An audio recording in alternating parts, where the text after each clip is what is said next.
var. Ha?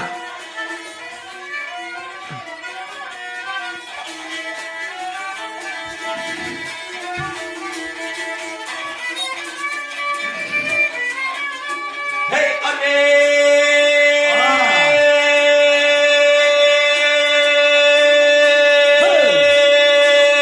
Doğana kardeş yar bolar ey.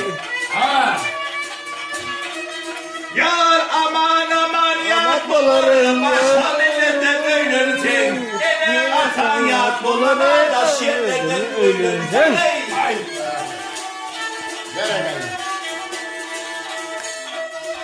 Yar sağlam uygun bulur, burnu tüyünmek bulur, işin yoğurmak bulur, aslına Peka.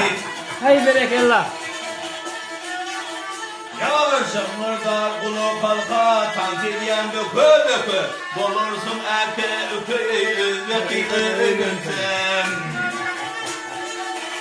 Yar kellen yarı bulukları bir yok yok inmedektir. Bari çeken bağlıktır, alpatlıydı ölünsün. Hay berekallah. Hey iş oturdum bile koparmadan dünya safar. Yandaman bile safarı kalaklıydı ölünsün. Hay berekallah. Yar diyene durmaz yadından, gül kaptırmaz adından. Bu dikşin adından yar tercih Kıyığı öğlensin. Hay berekallah. Hey madam işte balgarsın o soğuk içinde baynarsın. Ağlamayla dinarsın ey kaliskiydi ölümsen. Hay. Yar kelemeler insana kuat verdin duşuna. Balağın mezar peşana yar oğlan değil ölümsen. Aa. Hey benim bir on kövüşani, lezzette geçiyen vicani.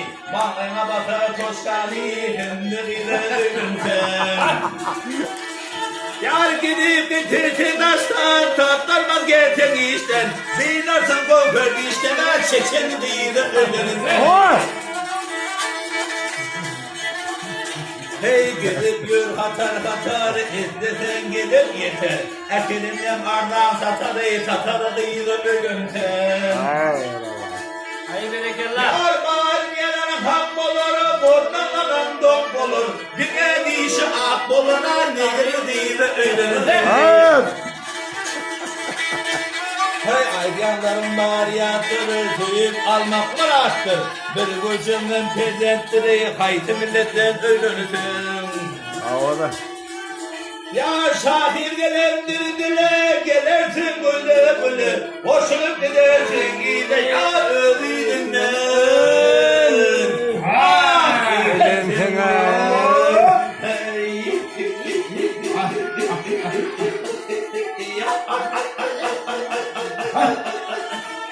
ha.